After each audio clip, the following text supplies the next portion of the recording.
setelah kita mengikuti sesi panel 3 tadi, selanjutnya kita bakal masuk ke sesi yang tidak kalah menarik nih, yaitu sesi fireside chat. Jadi mungkin teman-teman ada yang baru pertama kali dengar nih kata fireside chat. Apa sih, Sash, kira-kira yang dimaksud dengan fireside chat?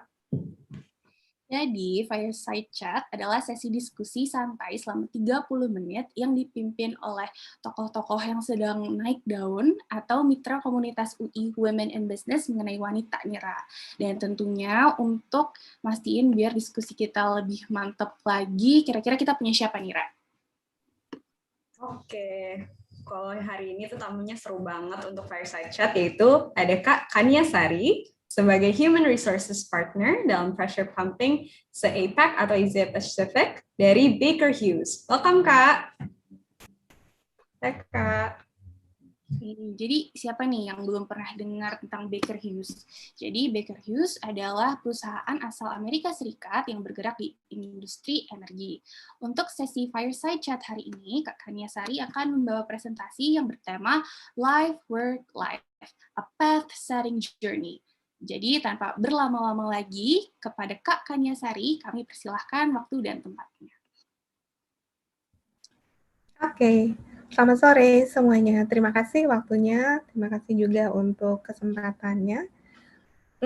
Saya akan coba untuk masukkan topik diskusi, mudah-mudahan bisa insightful untuk teman-teman sekalian, dan juga sebagai sharing knowledge, karena kebetulan saya jadi HR practitioner udah cukup lama.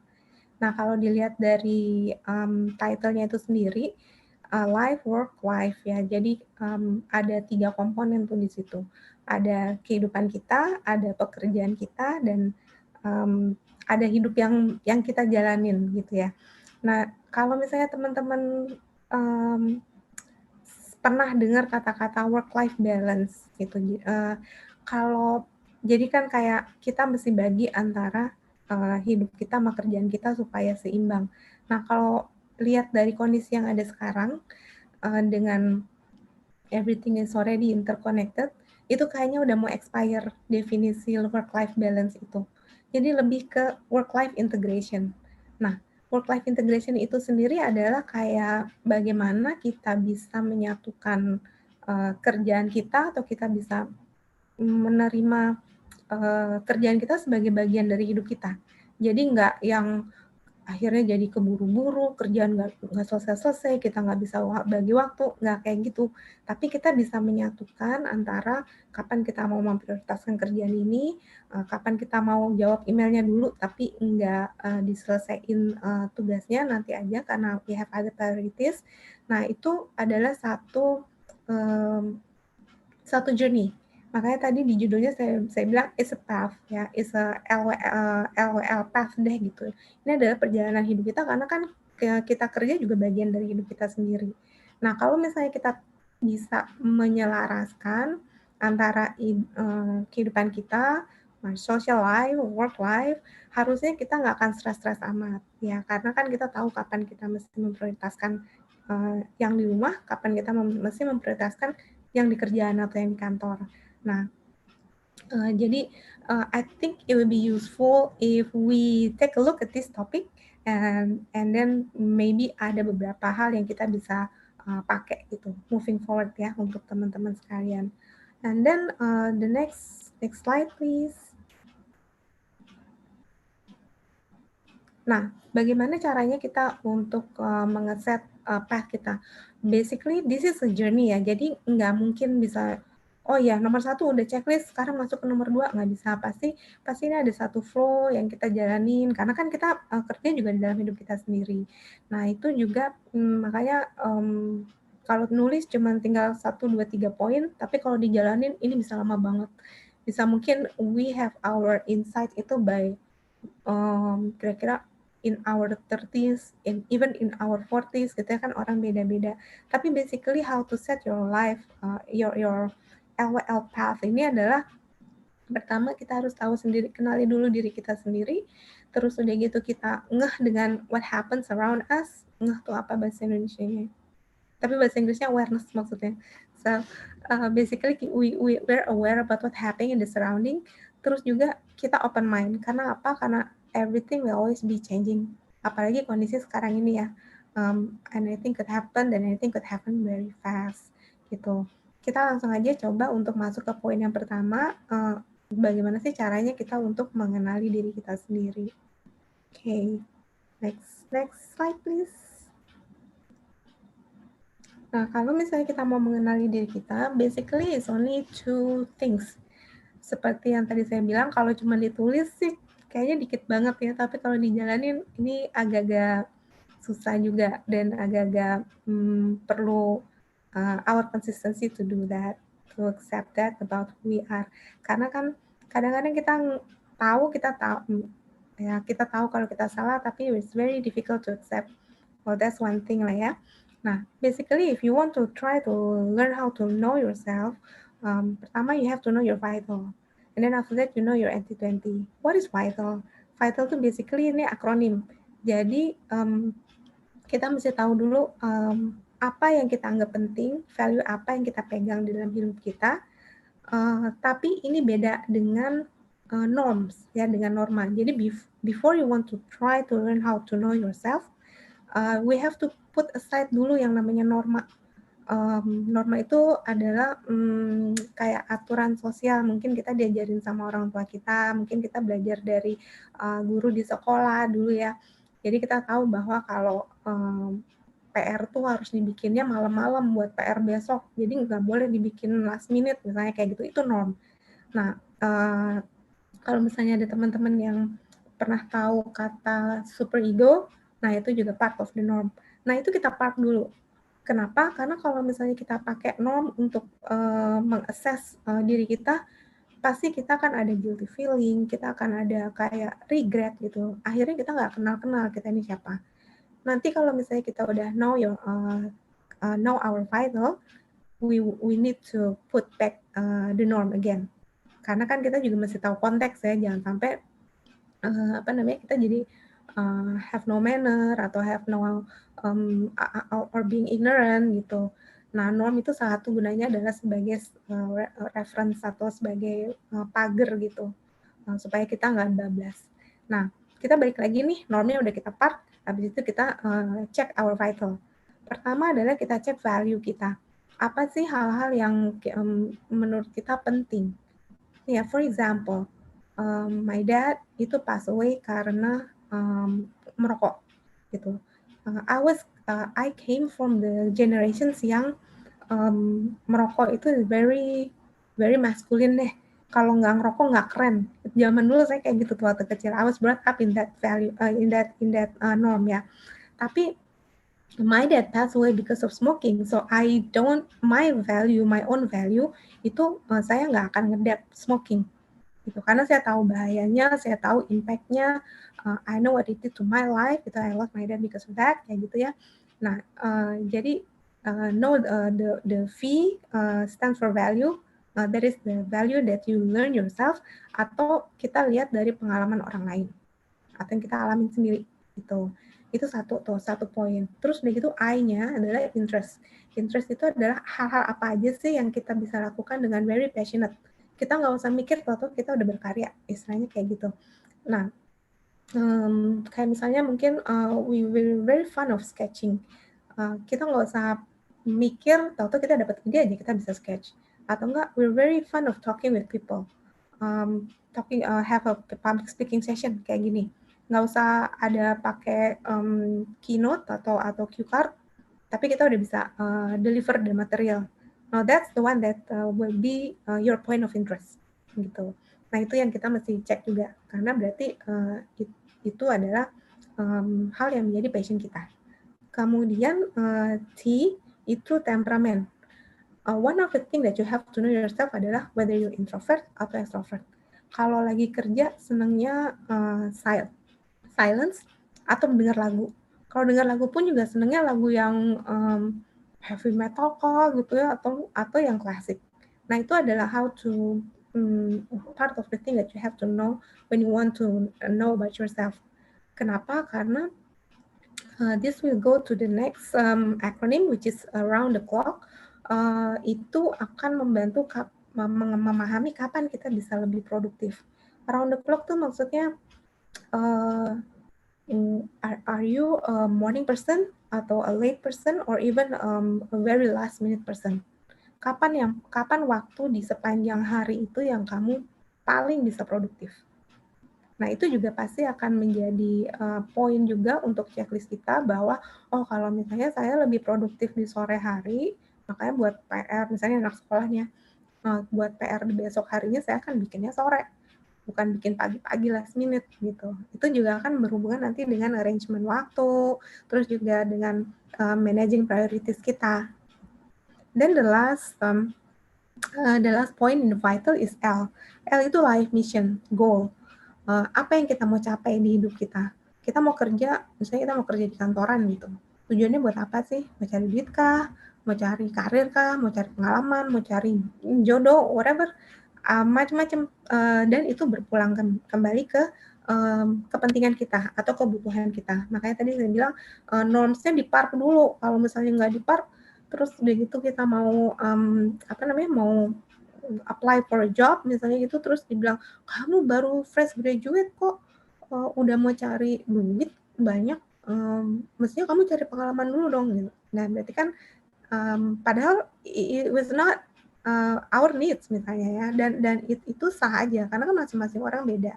Makanya itu tadi yang saya bilang have to separate the norm first, and then after that then you can mulai list down apa-apa aja yang menjadi life mission atau goal kita. Kemudian the second point will be 80-20. Nah, 80-20 ini is about skill. Skill apa sih yang kita udah punya atau kita udah potentially like gitu ya. Jadi kalau misalnya kita mau melakukan sesuatu, itu bisa cepet banget. Kita balik lagi ke contoh yang sketching tadi. If we're so fun with sketching, basically we can just merem mata terus itu bikin draft and it's done. Tapi nggak semua orang bisa kayak gitu juga kan. Ada juga contohnya saya, kalau misalnya saya suruh gambar pemandangan aja saya mesti buka Google dulu apa aja yang ada di gunung, pohon gitu atau ada kalinya. Nah, basically drawing will be my 20. Jadi I will not go pursuing my drawing skill, but instead I would go to sharpen or enhance my 80 because it will make me maju lebih cepat gitu. That's also one tips. Yeah, okay. Nah, the next step after you already have a list of all of these two, your vital and your 80-20. The next step you will be going out to the external world ya kan. Habis dari kita kenal diri kita sendiri, habis itu kita mulai melangkah keluar. Nah, pada saat kita melangkah keluar itulah kita mesti punya awareness what happened in the surrounding. Lagi ada apa sih di sekitar kita, dan di sekitar kita zaman sekarang udah nggak bisa cuma di dekat-dekat rumah atau within the country, tapi kita udah menjadi part of the globe, part of the world. Nah, salah satu buktinya adalah kalau misalnya kita main game online aja deh, kita ngomong tentang satu konsep atau tentang satu aplikasi, dan ternyata orang lain di belahan bumi yang lain pun juga melakukan hal yang sama. Sorry, we should be moving to the next slide.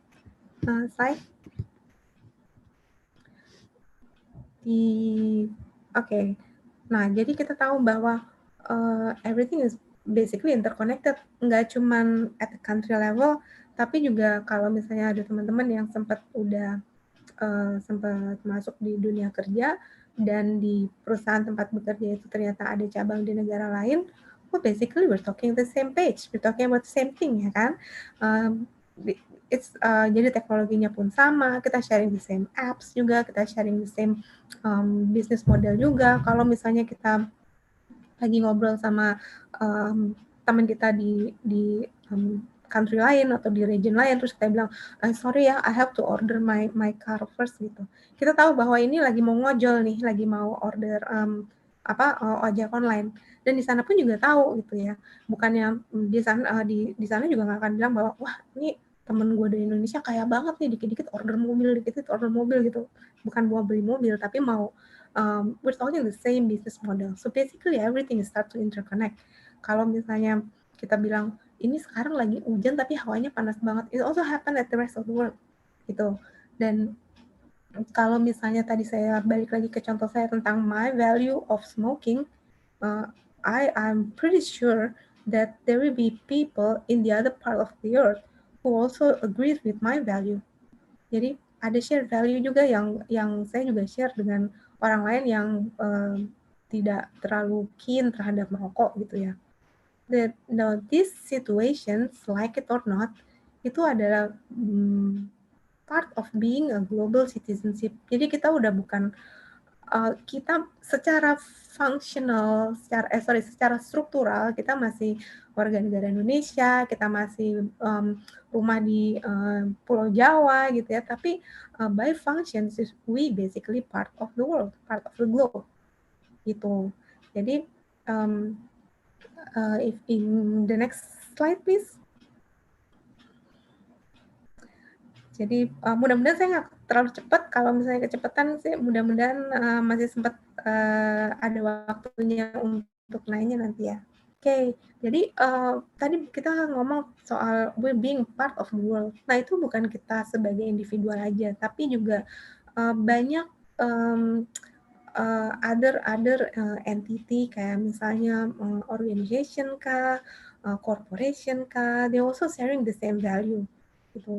Kayak misalnya kalau misalnya teman-teman sempat notice bahwa there will be like diversity atau inclusion, konsep-konsep itu kan sekarang lagi happening nih, lagi banyak di I mean hampir di setiap corporation selain yang punya networking di luar Indonesia pasti ada campaigning tentang diversity and inclusion. Artinya apa? Artinya ada kesamaan antara kita sebagai individual dengan pihak-pihak lain yang juga men-share value yang sama atau arah tujuan yang sama. Nah, kalau kita misalnya kita balikin lagi dengan ini konteksnya kerjaan ya, kita balikin lagi tentang kita mau kerja di company atau di industri yang seperti apa. Nah, ini adalah tahap-tahap yang kita harus aware lagi gitu. Karena apa? Karena setiap hal yang kita punya kesamaan banyak itu biasanya lastingnya lebih longer gitu. Jadi kalau misalnya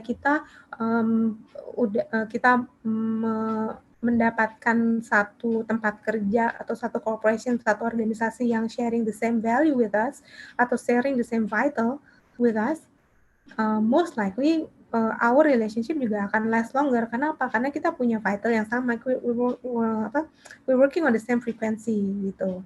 Nah, bagaimana sekarang caranya untuk tahu bahwa company yang saya incer nih sharing the same vital as I am. Nah, ada beberapa checklist yang nanti yang bisa jadi referensi ya. Sebelumnya kita mesti tahu dulu bahwa di setiap company atau di setiap corporation itu mereka punya employer value proposition. Itu basically adalah hal-hal unik yang very typical perusahaan itu, tapi ngeklik buat kita. Belum tentu ngeklik buat orang lain. Kenapa ngeklik? Karena those are basically the same vital as ours gitu. Nah, coba kalau at the next slide, I will share next slide again. I will share the checklist on how to, next slide again,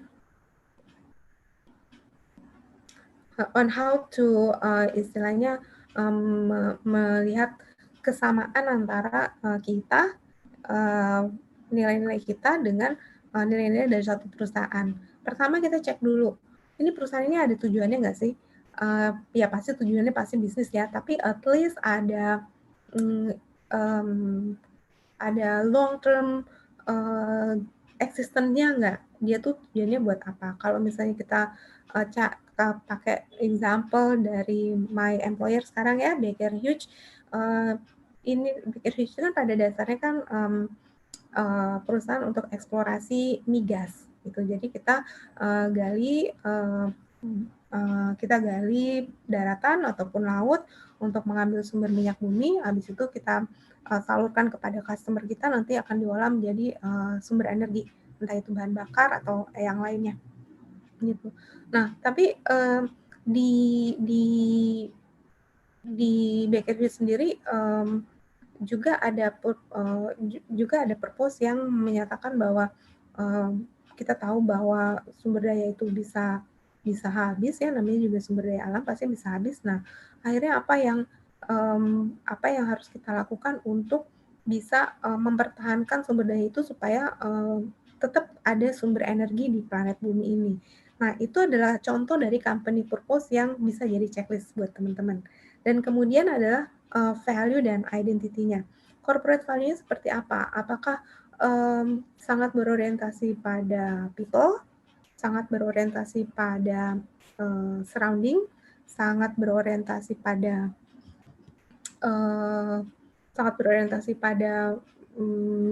proses. Nah, itu mesti dicek juga. Kemudian yang berikutnya adalah tadi saya sempat ngomong bahwa Baker Hughes itu punya vision untuk membuat energi supaya bisa lebih sustain, supaya bisa lebih lama dipakai sumber energinya. Nah, apa aja strategi yang dilakukan oleh si perusahaan itu untuk melakukan itu? Bisa jadi research, bisa jadi bikin tools yang baru yang bisa menfilter polusi. Kalau kita digging sumber minyak kan pasti akan banyak polusinya tuh untuk bahan bakarnya. Nah, ada hal-hal yang bisa diatasi dengan strategi itu nggak gitu. Kemudian berikutnya adalah culture. Culture itu adalah pada dasarnya apa yang visi misi kan biasanya perusahaan ada visi misi value gitu ya. Nah, visi misi value yang dinyawakan oleh para karyawannya. Jadi kalau misalnya teman-teman mau lihat sebenarnya nih perusahaan ini asik atau enggak sih, coba cek karyawan-karyawannya. Ambil berapa orang, jadi jangan cuma satu doang gitu ya, tapi beberapa random, terus lihat kira-kira ada kesamaan nggak antara mereka. Dan itu adalah sebenarnya culture dari perusahaan. Dan kalau misalnya culture itu klik dan enak buat kita, nah harusnya perusahaan itu pun sendiri akan mempunyai kesamaan dengan kita. Oke, kemudian lanjut, saya akan sekilas saja tentang Baker Hughes sebagai contoh dari checklist ini.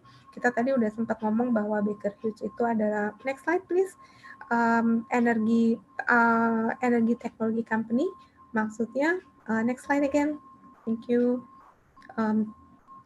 Maksudnya itu adalah kita ini adalah kayak semacam profilingnya kita, bahwa kita bukan hanya energi company aja, kita nggak hanya mengekspor resources, tapi kita juga ada teknologinya yang untuk membuat supaya resource energi ini bisa sustain. Nah, ada beberapa macam di situ, tapi saya akan skip karena waktunya sudah tidak cukup. Mungkin bisa di slide lagi, di next step lagi sampai ke mungkin lagi bisa di move forward. Kita ada di 120 negara dengan 54.000 karyawan. Ini adalah value kita. Kita lanjut lagi, silakan. Di slide lagi, di slide lagi. Oke, jadi di Baker Hughes itu udah ada awareness bahwa kita akan kerja around the globe. Seperti yang saya lakukan sekarang, saya overseeing 8 negara di Asia Pasifik. Dan semua counterpart saya nggak ada di Indonesia dan nggak bisa dilihat physically gitu. Jadi all we have to do is we do have to have a very intense collaboration. Nah, this will be very stressful ya kan, karena Baker Hughes sendiri juga headquarter-nya ada di Amerika, sementara kita ada time difference dengan even dari negara Asia Pasifik sendiri dengan Indonesia ada time difference. It will be very stressful. Makanya perusahaan membuat this is basically our social club. Jadi kita punya 8 social club di Indonesia, di Baker Hughes yang kita bisa join secara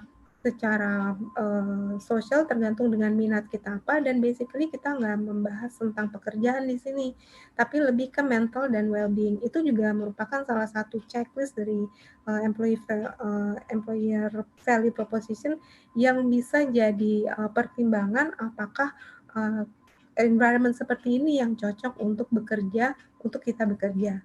Nah, kayaknya waktunya udah nggak cukup lagi ya. Paling coba tolong di slide aja di forward ke slide terakhir.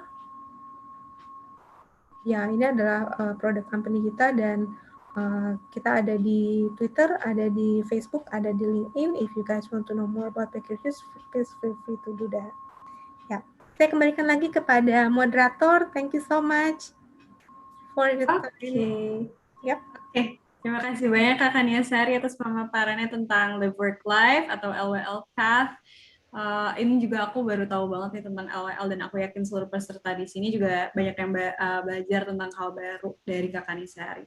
Selain itu juga kita dikenalin nih lebih dalam tentang Baker Hughes sendiri. Aku yakin sih peserta-peserta di sini juga jadi tertarik dan kalau mau tahu lebih lanjut kayak kata Kak Kania, langsung aja ke media sosialnya Baker Hughes di LinkedIn maupun platform-platform lain. Oke, sekali lagi terima kasih banyak Kak Kania Sari. Wish you and the Baker Hughes team all the best dan stay safe and healthy. Thank you. Thank you.